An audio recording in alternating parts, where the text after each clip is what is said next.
And I'm going to greet you one more time. Salaam Alaykum. Walaikum salam. How are you? Good. Great, great. So we're going to jump right into our lesson for today. It's a little bit of a deviation from the Khalifa that we've been dealing with for the past couple of weeks, but it's also a very important word, one of the most important words, I believe, in the Quran. And that would be the first word that was given to Muhammad the Prophet. So you'll probably not know this, but as of today, you won't forget it. Have you ever heard of the word IQRA? Other than the email you sent me, no. Actually, I don't know. Sounds like you might have heard about it or heard of it. Okay, so that's no problem. Okay, so this is the word of the day. And again, it is pronounced IQRA. And what does it say IQRA means? Read. Exactly. So this is supposed to be the first word that was given to Prophet Muhammad that eventually ended up becoming the entire book that we call the Quran. So the Quran began as one word that was given to Muhammad the Prophet. And from that one word came thousands of words that would eventually be put into one text called the Quran. And the word Quran comes from the same root letters as the word Iqra. Quran, Iqra. Can you say those back to back? Quran, Iqra. Good. Say it two more times. Quran, Iqra. One more once. Quran, Iqra. There you go. All right. So, what do you see in this picture in front of you? A boy reading a book. Mm-hmm. Now, do you think this boy could just go into his parents' library and just snatch out a book and just start reading if no one ever taught him how to read? No. Okay, what has to happen first? You must learn to read. How do you learn to read? You get What taught. how? What were you taught first in order for you to learn how to read? Did someone just open the book and say, hey, that's the word that's the word building, that's the word enter, that's the word elevator, and then you started reading? No.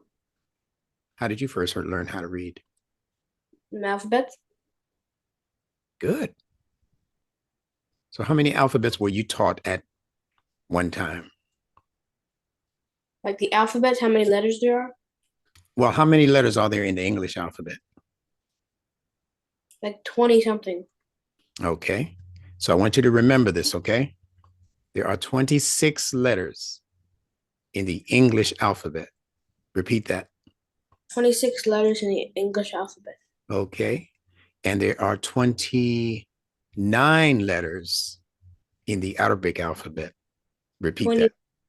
29 letters in the Arabic alphabet. Very good. Repeat those two things back to back once again. 26 letters in the English alphabet. Mhm. 29 letters in the Arabic alphabet. Very good. Very good. So we're going to be dealing with both alphabets so that we can compare words from English to Arabic and then from Arabic to English. It makes no sense learning Arabic letters and learning Arabic words and learning how to read Arabic if you don't know how to translate that into English, which would be your primary language. So going back to what you established about this boy, he couldn't just go into his parents' library and pick out a book and open the book and see all of these strange characters called letters and figure out how to read it unless he was first taught how to read. And you said letter by letter, right? Okay. Yeah. Okay. It's the same thing with Arabic. That's why you're learning nunetics And Nunetics right now is basically the only system of teaching Arabic that involves teaching the person letter by letter instead of by what they call root words. Root words are when you take 2 and 3 letters at one time and say, pronounce it this way, and it means this thing here. That's not how we're learning. Nunetics is a natural system for learning letters and for learning words and for learning meanings. All right. So IQRA, if it means read, if, I'm not saying it does, I'm saying if it does mean read, and you're saying that I can't just open a book and start reading until somebody teaches me letters. So that means reading is not the first thing that a person does in order to become a thinker. The learning. Tell me about the learning part. What about? Well, what comes to your mind when you think about learning? The ABCs, the numbers, books, pencils, erasers. Okay. So the things that you're actually learning, if you're looking at the letters and they're teaching you this is A, this is B, this is C, or this is Aleph, this is Mim, this is Dal, this is Rain. How are you learning that? What's happening in the brain or what's going on? How are you actually, just because somebody told you that's what it was, now all of a sudden you can read? What do you have to do? Put it together. Okay. And once you put it together, let's say you put together the English letters C and A and T. What do you have? Cat. Okay. All right. So you put the letters together for cat. Now, how do I know that next week when I ask you, what does CAT spell? What is it going on in you that will allow you to say, hey, you taught me that last week. That's the letters for, those are the letters for cat. How do you know that? What I've learned or what I remember will, you know, what I have learned before will come back again, and then I will spell out again. Or do you want to like the specifics on like your like cerebrum and stuff? Well, if you know it, I mean, that would be a nice share. But you gave me a key word already, and that's remember. So I want to hold on to that word. What does it mean to remember? Um, to bring back, to make, to not make, to think of it again. Yeah. You said to bring back. You were thinking about the prefix re. Yeah. But the word is telling you what you're bringing back. So what comes after re? What word? Remember. That's right. So you're bringing back the members. What are the members of a word? Words. I mean, not words, letters. There you go. That wasn't difficult, was it? No. But No. most people are not taught to read like that. Most of what you need to know is going to be in the word itself. So whoever came up with the word remember, they were putting that word together in a way where future generations wouldn't have to struggle to remember what remember means. It means to remember. Now, I want you to give me that same logic, if you will, for the word respect. Respect. So you just want me to explain it, the word? Explain it based on the logic I just shared with you for remember. It's the same logic, same process.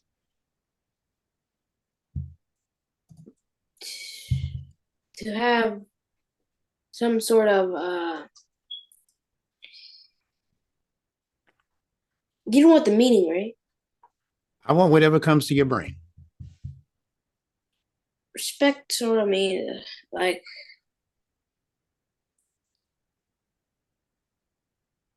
to have some kind of some words that describe this, but I don't know. Right. So you're making this harder than it has to be. If you follow the same blueprint that I gave you for remember, just take that same strategy and apply it to respect. But you have to first know what spect means, don't you? Respect was spectacles. There you go. I don't remember what it means. I remember in my language book it means something, but read to Okay, do it. if you're a spectator, what does that mean? You're watching. That's right. If you are inspecting something, what are you doing? You're looking. That's right. If I'm looking at a Macy's Day parade with fireworks and I say it's a spectacular, what am I saying? It looks beautiful.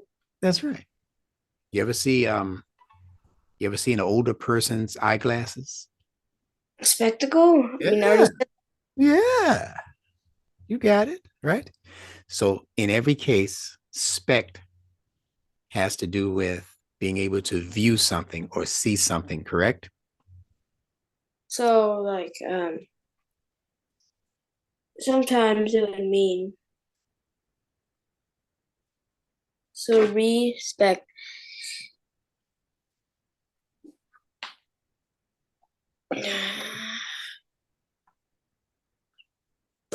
If spect means to view something, then what does respect mean? To review? That's right. Now, you would never have thought that, right? Respect? Yeah, respect means to review. Spect and view mean the same thing.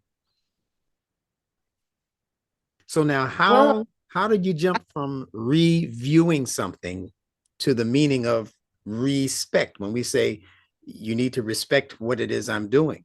You need to respect your parents. You need to respect your relationship with your siblings or your neighbors.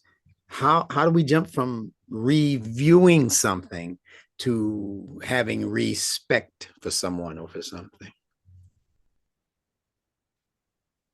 you have to have a view of the person. Come on, Mandy, you right on it. Keep going. How do you Uh, review? How do you review people? How do you do that?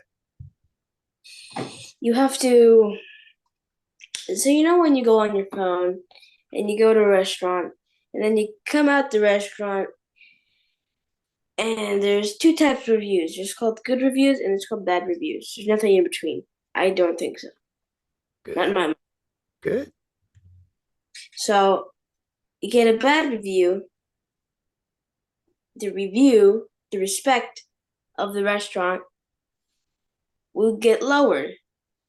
If you Mhm. give a good the respect of the restaurant gets elevated, That's right. ascended. Oh man, nice choice of words. So if I'm just meeting you, for instance, I don't know anything about you, but I look at you and I say, he's about 11 to 12 years old. He hasn't even been on this planet that long. He can't know much of anything, not like I know. I'm 63. I haven't even spoken to you yet, right? But I've already judged you. Is that me having respect for you? No, Okay. So to have respect for you, I have to review you or review my attitude towards you. My first attitude, when I first see you, see, there's no re yet. There's just spectacle, spectating, you understand? You're just a speck when I first look at you. I don't know anything about you. But if I'm going to respect you, that means I'm going to stop all of that stuff that I'm thinking about you and say, no, let me look at him again. Let me ask him at least what his name is. Where does he come from? What school is he going to? What is he interested in?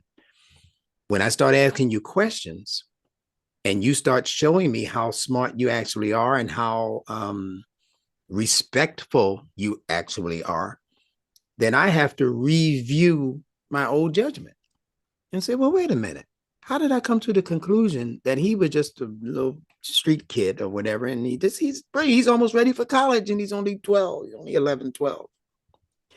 And I can only do that by reviewing you, taking a second look at Mahdi and asking Mahdi questions or asking people questions about Mahdi who know Mahdi. And when they give me a report and I go to another person, they, oh, you talking about Mahdi from down the block or Mahdi on the farm? Oh, man, you met him? Yeah, he's helpful to everybody in the community. And I start to hear those kinds of things about Mahdi. I'm getting a very good thumbs up review about Mahdi. And that's going to raise my level of what? Respect. Respect. That's what real respect is. Now I want you to explain all of that back to me in less than 2 minutes. Okay. So when you have the level of respect you have for the first time you meet somebody can go higher up depending on what this person looks like, what the outer view form the first time you see. Mm-hmm. So when other people have met this person, this form, their respect has either gone higher up. Let's just say their respect has gone low, but this guy decides to look good that day.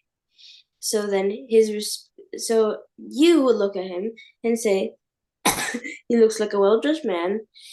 He's probably 50 or 40, still in his prime time in his life, ready to do everything. But actually, a few days later, you move in with him. He's crazy. He's breaking through windows. Mm-hmm. He's burning all of his clothes. Yeah. And he's breaking down people's doors for money. You're gonna have a different kind of view, and so will other people that also don't know him and just talk to him for about 2 minutes. And when they walk up to this guy, they would actually want to stay away and tell you that this guy is nearby, so you might want to avoid him. Wow. And my time is up. That's nice. That's nice the way you put it, though. Now, did you use the word form? Form. So go back to that for a second now. Petra. Go ahead. Break this down, Mandy. Break it down. The form, what this thing looks like, the feature of this person looks actually kind, nice, respectable. Mm-hmm. But it's actually not respectable. You need to review again. Reassess your review. Yeah. So when you reassess, you're respecting or reviewing, right? And you're going to find out when you review that the person might not be worthy of that level of respect. That's right. So that's the form. So what do you go further to do when it comes to the fitrah? What's the other side of the fitrah? The form? Behavior. It's another F word. Begins with F. Not just how the thing is formed, but how the thing is. All right. When I tell you, you're going to go, yeah, I knew that. Let me know when you're ready for me to tell you. You want me to give you another letter? Yeah. Okay. F-U. Function. There you go. There you go. I'm glad you said it that quick, or people might have thought I was cursing at you.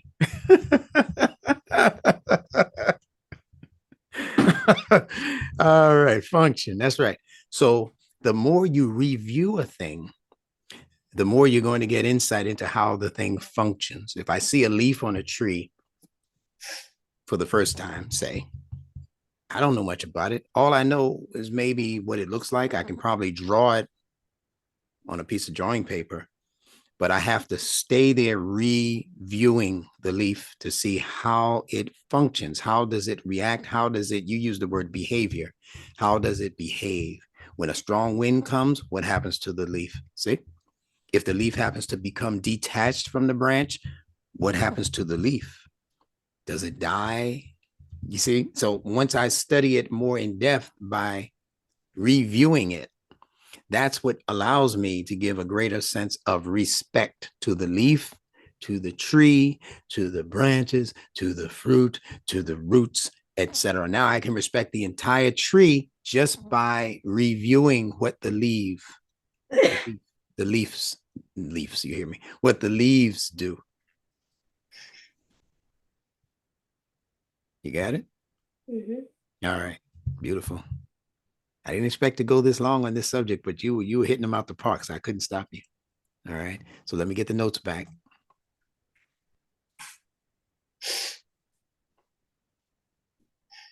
What do you have, allergies?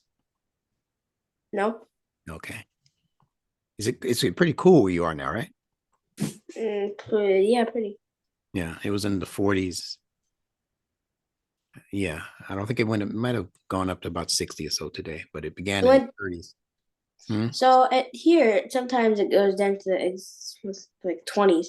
Yeah, that's cool. At night, you wake up and oh, right, pull the cover over you. All right, I know. All right. So going back to the original point, IQRA, they say means read. Let's leave that. I'll come back to that later. But the point I was making and that you made is that you can't just pick up a book and start reading. Reading is not the first step in how your intellect functions or will function. The first thing you have to do before you can IQRA, before you can read, is learn individual letters. So we have that established. Let's move on. Now let's talk about what are consonants and what are vowels. So read from this point on. What is a consonant? Con with sonnet, sonar, sound. Okay. So con, do you know what this is called on the beginning of a word? What kind of fix? Oh, prefix. Exactly. That's a prefix. So wherever you have a prefix, it means it's not a part of the original word. Okay. So we can actually take that part of the word and separate it from the rest. Now, what do we have left? Sonnet. That's Sonnet. right. And what does that mean again? Sound. Sonar. Exactly. So with sound. Is that easy enough for you? Mm-hmm. The word consonant means with sound, a word that you're hearing, but it's not just this. I just gave you a letter. What was it? What letter is that? I think B. Yeah. What about this one? C or K. Yeah. What about this one? S. S. Yeah, okay. What about this one? T. D. D. Very good. What about the? V. How about th? F. Okay. Did you hear any vowel sounds in what I just gave you? No. None. That's right. And here's why. Pure letters have no vowel sounds. Now, let me tell you why they call those letters consonants. Because in order for you to hear those letters, they have to be accompanying, or they have to have accompanying them a sound or a vowel. So now I want you to give me the name of a consonant, any one of them. Start with the first one in English. What's the first consonant in the English alphabet? B. Yeah. Now I told you But you didn't hear vowel, did you? Vowel? Yeah, you didn't hear vowel when I pronounced it, right? Mhm. Okay. Because B is the soul of the letter. But as soon as I say B, what vowel am I adding? E. Exactly. That's why it's with sound. It's another way of saying a consonant is not a consonant unless it is accompanied by a vowel sound. So is the soul of the letter. B is the actual consonant because it's with sound. It's with a vowel sound. Give me the next consonant in the English language. C. Mm-hmm. So what's the soul of the letter C? Okay. And what's the other way of pronouncing it?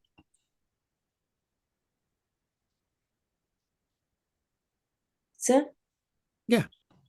S, s. So C in English is going to either be K or S. Do you know any other way to pronounce C in any other word other than it sounding like a K or an S? Like in the word circus that has two C's, right? But the first C sounds like an S. Sir. The second one sounds like a K. Cuss. There's no other way to pronounce the letter C in English.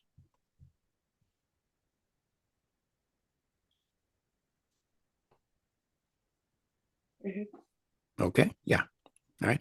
So you have to have the vowel sound in order to know what the consonant actually is. You ready to move forward? Mhm. I've given your brain a lot already to think on, and I can see the wheels turning up there. I can see them turning. That's good. Let's continue. Now let's talk about what is a vowel. You can read from there. What? What is a vowel? A vowel is an open mouth sound. Pronounce the vowels in the English language. Let me take the question mark off of that. That's not a question. Okay. Okay. Vowels Before are you do, before you go forward, pronounce the vowels in the English language as you know them. A, E, I, O, U. Okay. Now read the next line. Vowels are produced without parts of the mouth touching. Okay. So repeat those vowels again. A, E, I, O, U. Okay. Did you feel any part of your mouth coming together to pronounce those?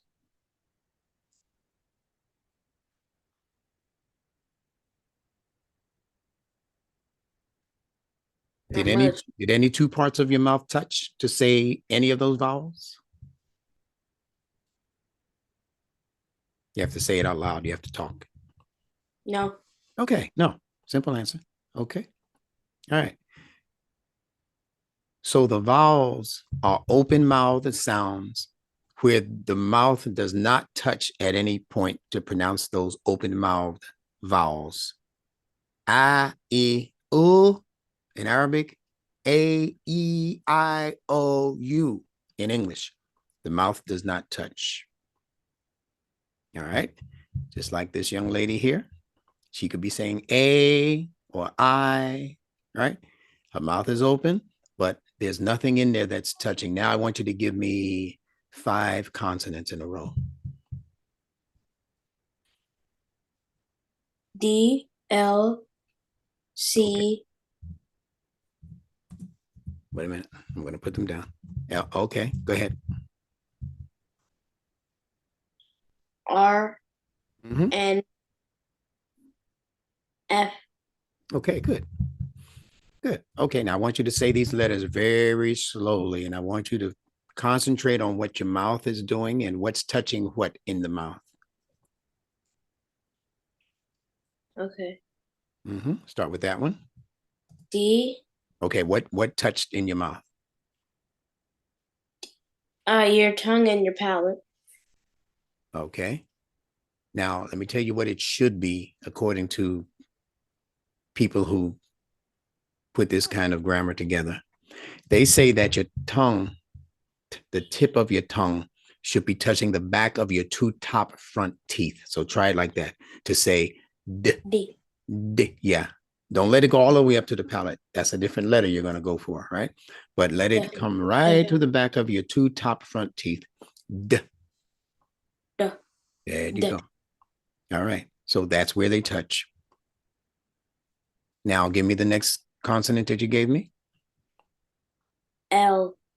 Okay. What's happening in your mouth? Your tongue is touching your two front teeth. L. Okay. Let me tell you where it should be. Your tongue should be touching your top palate. L, not the back of your two front teeth this time, but L. See up there, like you can see me in my room, right? But L, L, L. yeah, L. past the teeth, further up. L. Okay, so what's touching? Your tongue is touching your palate. Exactly. Very good. Okay, let's go for this third one. What is it? D. Okay, what's touching? C. C. C. Your two front teeth are touching your two bottom teeth. Yeah, good. And it's C. right at the tip where your lips are, right? C. Like you're whistling. Like it's like whistling. Right? Okay. There's a name for that. We're not going to go through that today. But when we do, and you hear me call a letter a whistling fricative, fricative just means it has friction. Friction. Okay. That's called a whistling fricative. It's also called a sibilant. Sibilant. Can you say that? Sibilant. Sibilant. SBLNT. Sibilant. Say it. Sibilant. Okay. And now say whistling fricative. Whistling fricative. That's right. Those are the grown-up words that they don't like to teach children. But nevertheless, you can handle it. All right. So that's what the S sound is. Can you think of other letters in the English language that might be related to that sound? That sound? Yeah.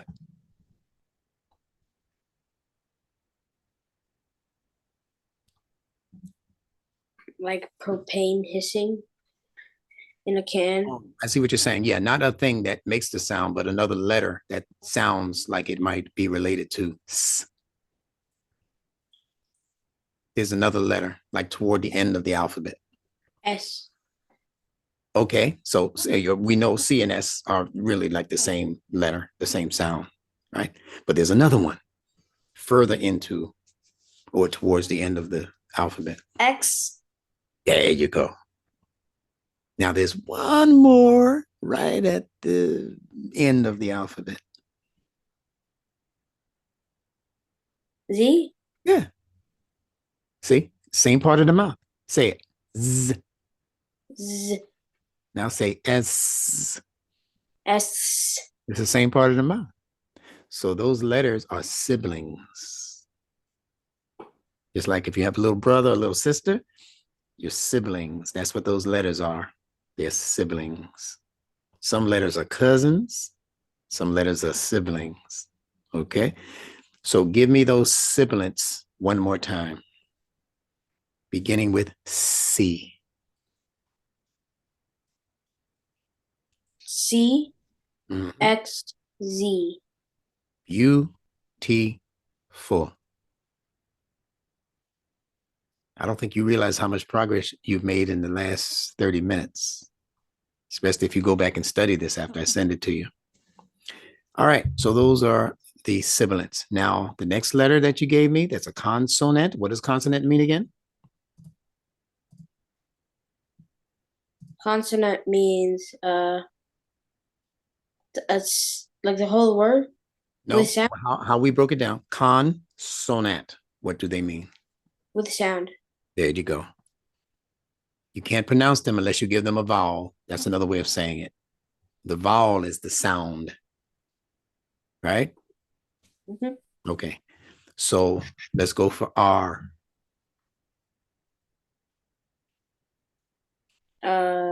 Okay. R. Okay, now let's make sure that we pronounce it correctly. R. It should actually be pronounced R, R, like you did last week. R. Yeah, with the rolling tongue. R. Oh, R. there you go. R. Yeah. So you find people in Latin parts of the world, Hispanic parts of the world, Spanish speaking parts of the world. That's the R that they usually pronounce. Maria, Maria. Okay. The Archbishop. Okay. The R's are rolling R's, and that's the way it should be pronounced. So, what parts of the mouth are touching? Yeah, your tongue with your palate. Yeah, R. same thing. So, what other letter? What other letter involves the touching of the tongue to the palate that you mentioned already? What else? Touches the palate. Yeah, there's another letter here that you said does the same thing. L. Yeah. So say L and hold it. L. Okay. Now say R and hold it. R. Okay. So they both have the tongue going up to the top palate, but what's the difference? One is vibrating. Yeah. Which one? R. R. Yeah. And what's the other one doing? It's there. Just touching it. Okay. No So movement. um if I had a piece of metal, piece of iron, and I'm walking by something else that also has iron, what might happen? Can you When I, bang it? Or no, when I walk by it, if I walk close enough to it, what could happen? you might get pulled closer to it. It might be magnetic. Yeah, that's the word I'm looking for. Magnetize or become magnetic. So the L, and I'm going to ask you this again next week. The L is magnetic. The The L. R, huh? Yeah, go ahead. The L is magnetic. And the R is what? Vibrating. Yeah, what do we call that vibration?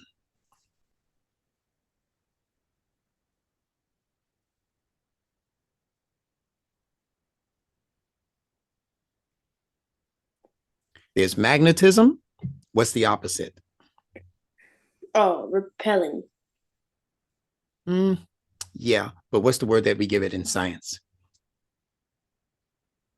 Blank magnetic.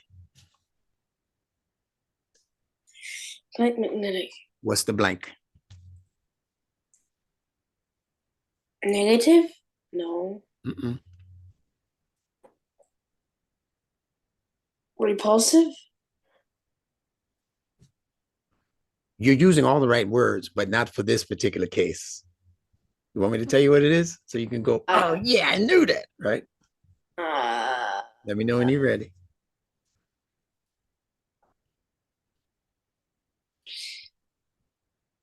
function? You're saying all the right things, Uh, but not for this case.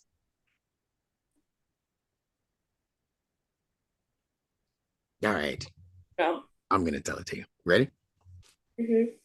Electro. Electromagnetism. Electric. Magnetic.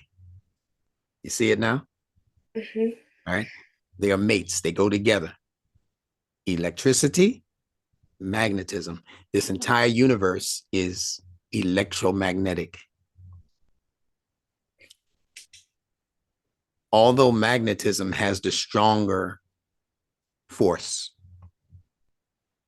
But the whole universe is electromagnetic. You ever take your shoe off and you have like a shag rug or something, or even with your socks on, and you rub your foot on the rug? I don't know if you've ever done this. Oh yeah, you told me this. I know. Yeah, and what happens when you touch something electric or touch You something get that to get. metal? All right. So that's because there's electricity running through all of this. Okay. So keep that in mind. Let's do this last one. We're talking about consonants and where they touch in the mouth. So let's go with this last one. Give it to me as a pronunciation. F. Mhm. F. And the soul of the letter is th, th. So what do you have to touch in order to make that sound? Th? Oh, The hardworking young man. two front teeth touch your bottom lip. There you go. Your two front teeth on the bottom or the top. Bottom lip. Hmm? Bottom lip. Really? Do it again and pay attention.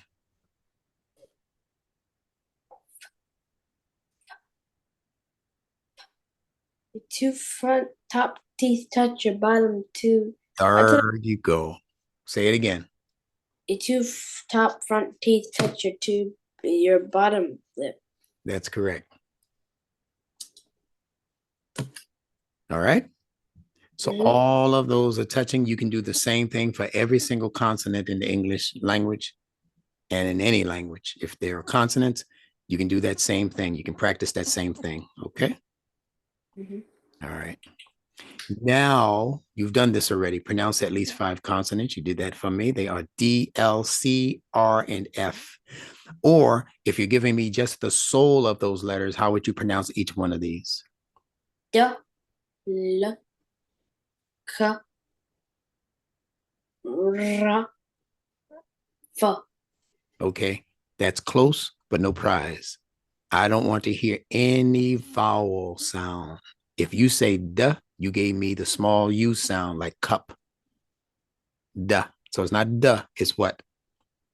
D, Huh? D, Yeah. Keep going. D, L. Don't give me any vowels. You might have to get a little closer to your microphone. How would I say la then? No vowels. Get those rascally vowels out of there. La, li, Just li, stop. Stop right before you get to the vowel sound. li, Right there. Stop. Say it again. li. Right there. That's it. That's it. Don't let the rest of them into the party. We just want. All right. Okay. What's the next one? That's it. Perfect. That's the soul of that letter. What's the next one? There you go. And what's the last one? That's it. That's the soul of the letter. You got that? All right. So you've pronounced 5 consonants. Great. Now, I'm going to read this part. And we just went through this, but in order to pronounce consonants, parts of the mouth must touch. Now, let me tell you what I mean by touch. To touch means to contact. To contact. Remember what I said about the prefix con? What does it mean? With. That's right. So what does this mean?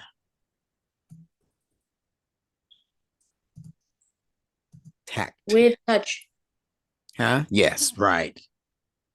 Right. So we speak about all things that we can touch as tactile. You ever hear that word? Okay. Tactile. Tactile. Tactile. Tactile. Write that down as a homework question. What does tactile mean?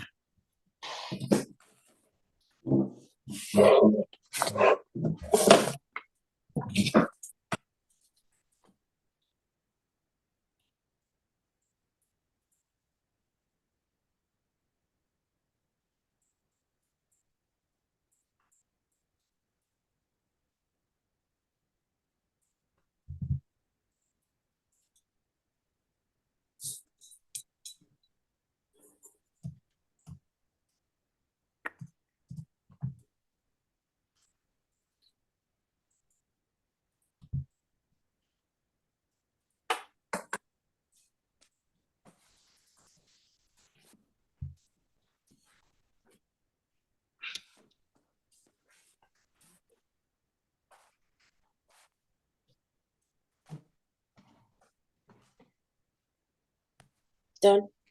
Great. All right. So tactile, you'll give that to me next week when we go over the rest of your homeworks also. So with tact. So here are other T words that have to do with being in contact, especially in contact with an action. You ready for this roller coaster ride? Mm-hmm. Other T words. Go for it. Teach, torch, take, tune, try, toy, trip, teeth of an animal, tip, top, tell, toll. Stop right there. Now I want you to go over each of those words, and I want you to tell Instructor Bilal how each of them have to do with being in touch with something as an action, especially. Teach, you have to touch a pencil to able to write on the book, to mostly be able to learn. Mhm. Let me go back to something that we learned last week when we were talking about the letter T. Remember what we said about T? Ta, T. How many things have to come together with touch? How many things does it touch?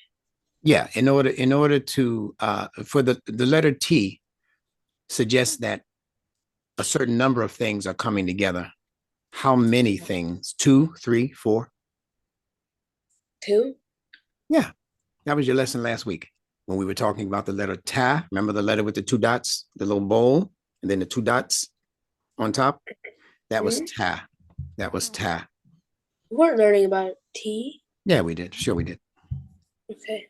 Sure, we did. Go on YouTube and check yourself out again.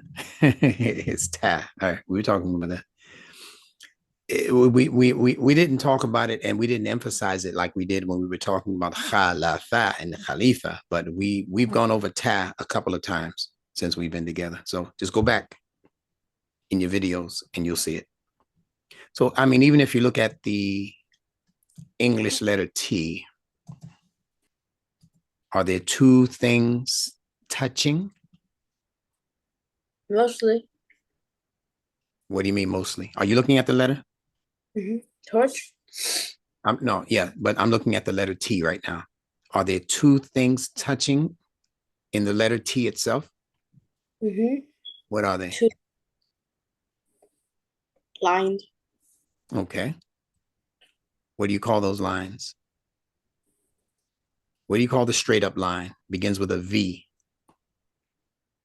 Vertical. Yeah. And what do you call the straight across line? It begins with an H. Horizontal. There you go. All right. Genius is starting to come out. All right. So the letter T itself means that 2 things are going to touch. Okay. One of the most important alphabets in the English letter system is this letter T. Okay. Always has to do with 2 things. So let's test my hypothesis. All right. So if you torch something, what 2 things are touching? Your hand and the torch. Well, that's if you're torching your hand. So No, I meant what like what does the torch have to touch in order to set something on fire or to cause a blaze or to weld a wire or something like that? fire. Yeah. The torch has to touch whatever it is you're using the torch for. You got it? Mm-hmm. Now, going back to the word teach, if I am your teacher, just like I'm your teacher right now, then what does the teacher have to touch in order to teach? My words are going out. Your What, tongue, your mouth, and your everything. but if I'm teaching, what are my teachings or my words or my information or my knowledge? That thing that I'm teaching you, where does it have to arrive to?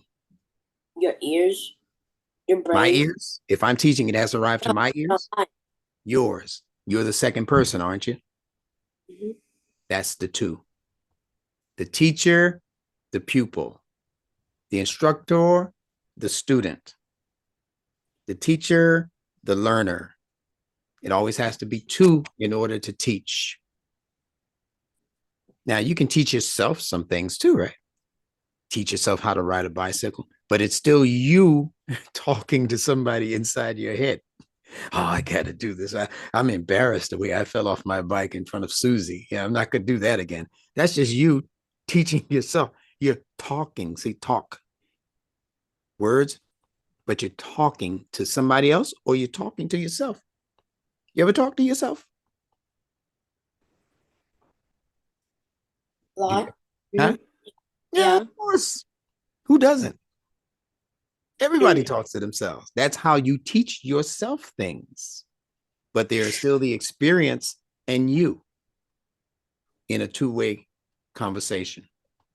Even if it's you teaching yourself, there's still two. There's the experience and there's you. And you're talking to each other. The experience is talking to you. If it's not your mom talking to you, you fell off your bike, falling off your bike said something to you that made you say, ouch, maybe scrape your knee, right? Hurt your finger or your hand on the ground, scrape your ground. So those experiences are teaching you. It's like a person standing there telling you what not to do. Don't do that anymore. Don't turn that. Don't make a turn while you're going that fast, Mahdi. That's you talking to yourself now.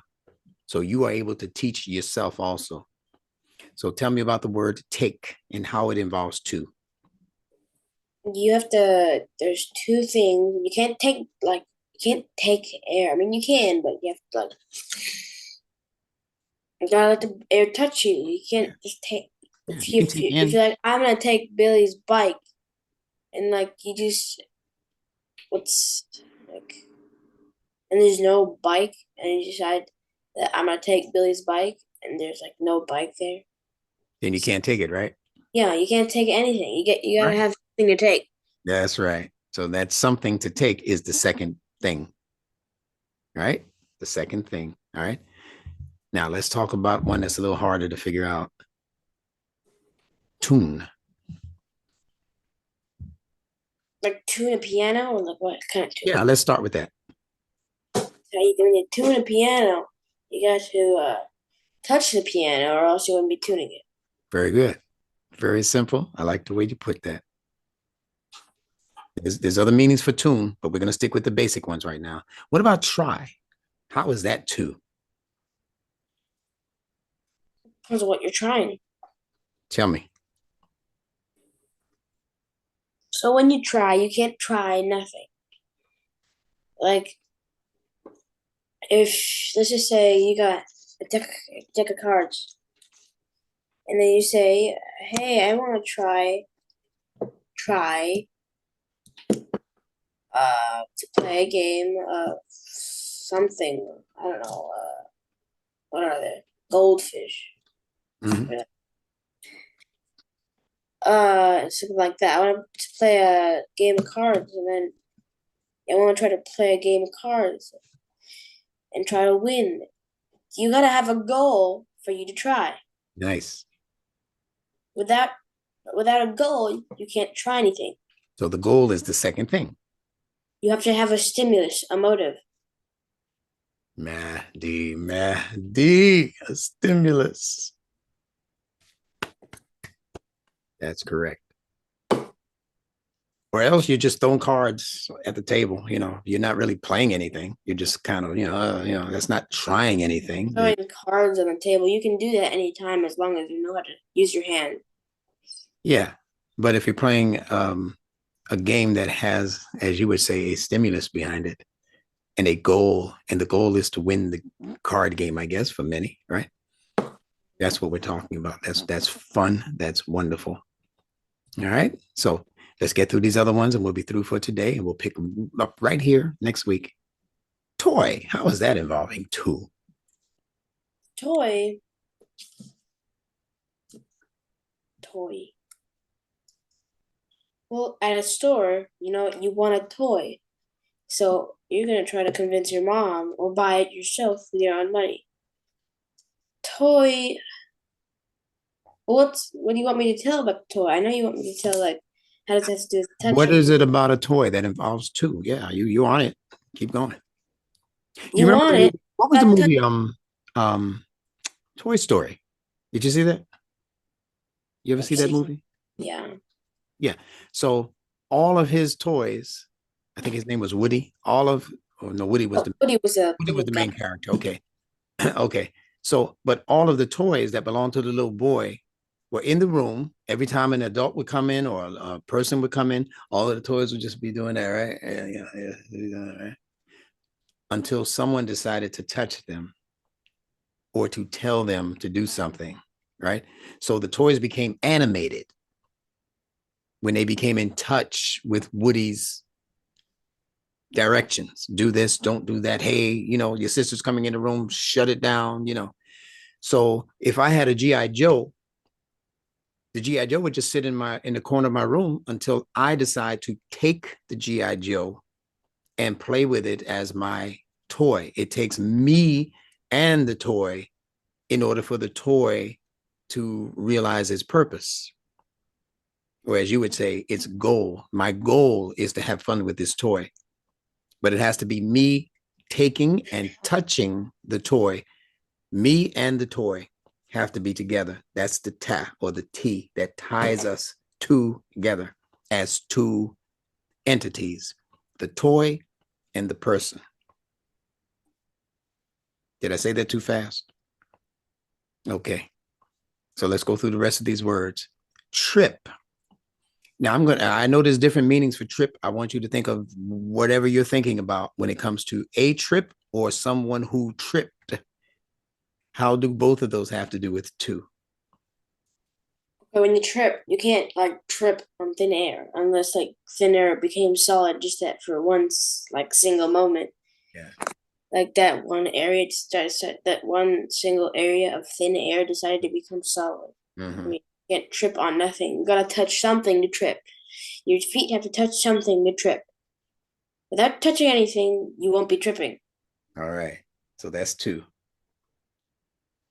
Okay. Now give me the other way of saying I went on a trip. What does that have to do with two? You gotta have you gotta be in one place to go to a trip. I mean, you can't be nowhere and then go to like Ohio or something like that. All right.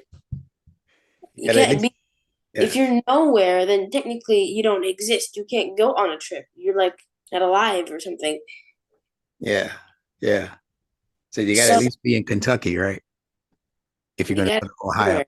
or you gotta You got at least need to you, be in North Carolina and then go to South Carolina.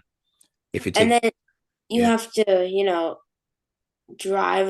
gotta drive, you gotta walk, you gotta touch the ground to get to where you're going. You can't nice. like not touch the ground unless you're like on a plane or something like that. Mm-hmm. Well, you But have to you're touch just the floor of the ground, you're plane at on least. a plane. Mm-hmm. You have to touch water. You gotta touch a bunch of stuff to go on a trip. Very good. Excellent. I like that answer. All right, let's get through these other ones. Teat. You're on a farm. That's why I added this one. If you milk a cow, you have to milk it from the teat. The udder. Mm-hmm. Oh, okay. So like on a like you mean like on a on a female dog, you mean like where the dogs get milk? Like the baby Mm-hmm. dog? Yes. Okay. Goats, dogs, cows. What You tooth have to touching? have the baby has to go to the teat and Mm-hmm. drink milk. The That's right. baby cannot get milk unless there's like a puddle of milk on the floor or something like that. But Right. other than that, you're not gonna get any milk other than from touching your mom, the dog's teeth, Mm-hmm. the cow's teeth, the cow's udder. Right. Right. Exactly. That's a perfect answer. So we're going to pick up the rest of the words this time next week because our time is up. Okay. And I think you performed perfectly today. Thank you. You hit it out the park once again. And I appreciate you you make me look good. I'm telling you, man. You make the instructor look like he's really teaching you something. Because your genius starts to come out. It's a wonderful thing. So is there anything you'd like to say before we close out?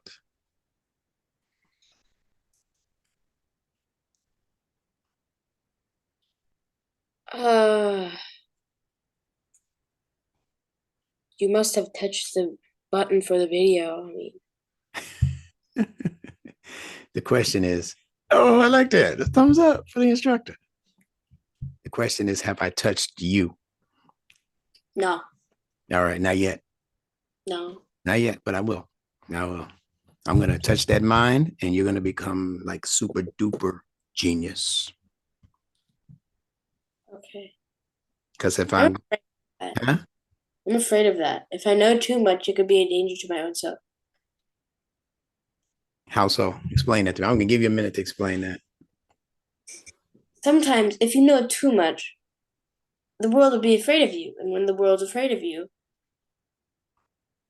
the world's, kind of like, I don't want that in the universe.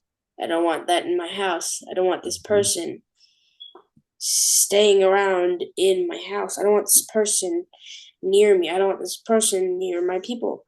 If you know too much, people will get, if you this guy knows too much, this guy starts talking about something that people don't like people talking about, people will not like you. Like people will avoid you. Mhm. People will ignore you. People will tell him that he's a bad influence. But yet this influence is good for you. It's just not the people don't want it to be good. People don't like That's, to talk. that's an interesting viewpoint. Can I give you mine now? I think it's the exact opposite. I think the most dangerous people on planet Earth are the people who don't know enough.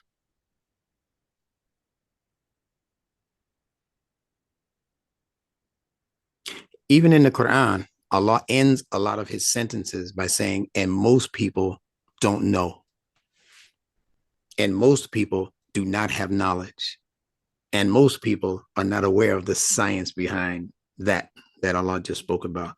So let me explain it. Let me explain it this way. I understand exactly what you're saying, and let me tell you what makes it go in the direction that you're talking about. When a person's ego is overinflated, and when you begin to think that because you know a lot of things, a lot of different things, you've learned a lot of different lessons in life and education and degrees and all, and you start thinking that because you know all of those things that you're better than somebody else, that's when knowledge becomes dangerous. But that's never going to be most people. It's always going to be that most people on planet Earth don't know enough. You know why? Because they're ignoring all of the teaching points that Allah put in the universe for them to learn from. Most people don't take the time to even look at the clouds. They know that there are different kinds of clouds, but most people can't tell you the names for those different kinds of clouds. What's it called? I thought that would get you. So many. It's like strato something, and then like. Yeah. Give me 5 of them for homework. Write it down. Yeah. That's one I'd like to do. I used to do that. I loved looking and studying the different kinds of clouds. Okay. Don't just give me the names. Tell me what they do. I mean, like what happens to them, What makes it that kind their of function. What is a cloud? And then what makes it this kind of cloud versus that kind of cloud? What are 5 types of clouds? Yep. There are many more types than that, if you didn't know. I But know. give me 5. Different types of so clouds. Yep. And what do they do? What's their Yeah. What function? do they do? Yeah, there you go. And Tell me their what? form and function. I want to know about their fitra, how they look and how they function. So What do they? that's a longer homework assignment than the usual ones you get. So you got to really start working on that early. Oh, this Hmm. goes by pretty fast. Yeah. All right, but we're gonna have an interesting class next week because we had a lot of nice questions. But there's this thing. If sometimes if you know enough, so let's just say you're in a business, like bad business, like you like selling something you're not supposed to be selling, Yeah. or like doing something like a hitman or something like Hmm. Yeah. that. So let's just say, or in the Quran, sometimes if you know too much, this is why people keep things away from you at a certain time, Hmm. because if you know enough to know what the system is like the people in the hierarchy, there's a person above somebody Hmm. in like hitting on people, hitman stuff. There's like better people, and like sometimes they work together. So the person that's above the one guy, sometimes this guy can't specifically explain it in the way, or not explain it, show it in the way, put it in the example that the lower hitman, because sometimes these hitmans go after each other because of the competition. Yeah. So it would sort of be like there would be there would be this guy would be a traitor and this guy would be a traitor. So if this the better hitman has to keep something away from the lower hitman and reveal it a time later when this will all make sense, then that's because if you know too much, sometimes the too much will hurt you. Like if you, because sometimes you hurt yourself when you know too much.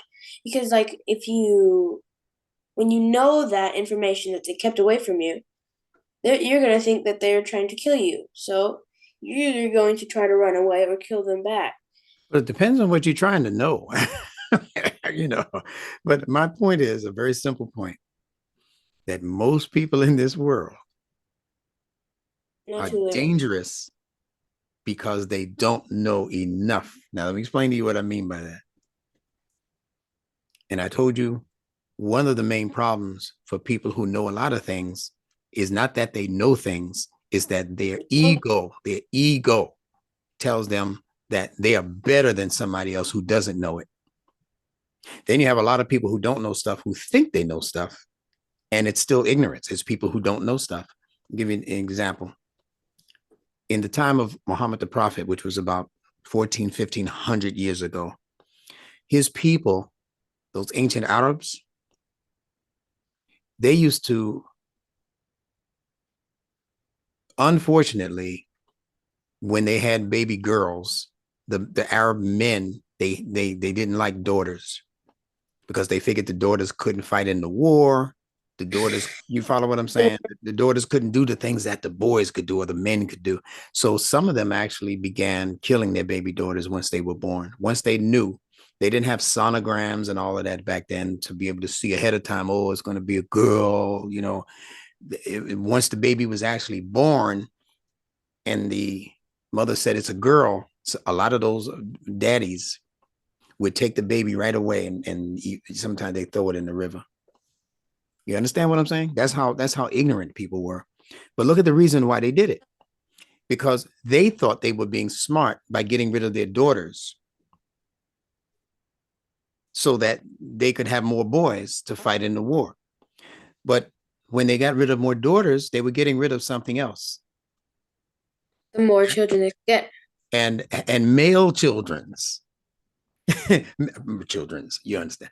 Male children, they're getting rid of the possibility of having more male children in their family every time they get rid of a daughter because she's the only one who can have a male.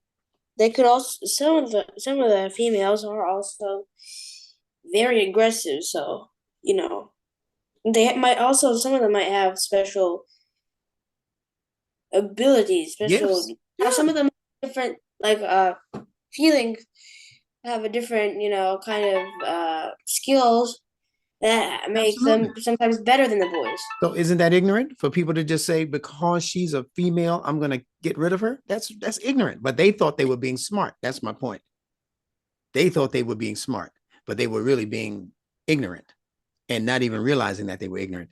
And that's why Allah says in many parts of the Quran, and the majority of people do not know. But he says that they don't know because they're not paying attention to his fitrah.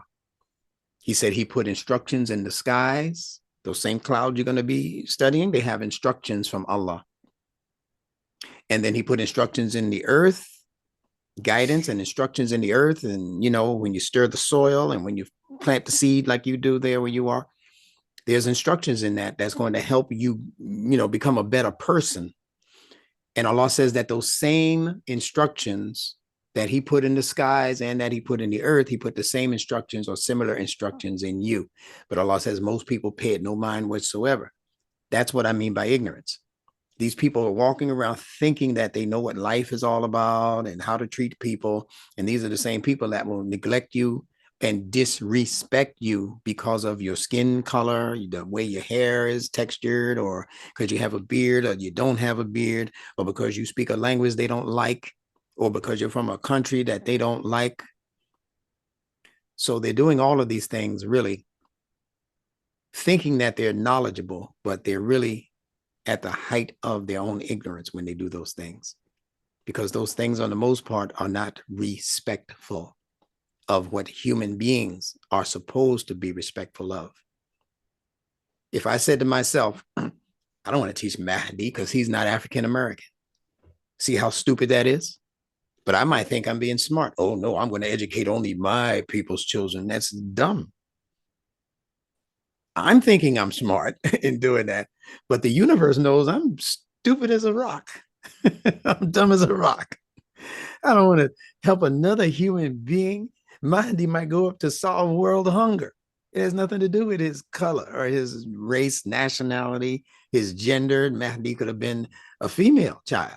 And I'm going to get some more female children starting in January. We're going to have more younger learners. We'll still have separate classes. You'll get to meet them. But there's another student of mine who's going to be signing up, or who has already signed up her two daughters. I think one is 6 years old and the other one might be about your age. I'm not sure. But I've talked to these two children on the phone. They sound like teenagers up here. So Allah's about to give us more young people like yourself. And that's going to be a beautiful thing. And I don't care if they're from Scotland, Botswana. Yeah, I don't care where they're from. They're human beings. See? And that's the main concentration for us. Are they humans? Are they sensitive people? Do they care about other people? Are they respectful of themselves, their family members, their neighbors? Those are the people I'm looking for. Got it? Mm-hmm. Yeah. Thumbs up to you, man. All right. So I will continue teaching you. You will continue teaching me.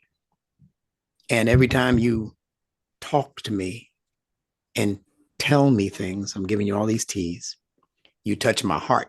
That's what I mean by touch. You touch my heart.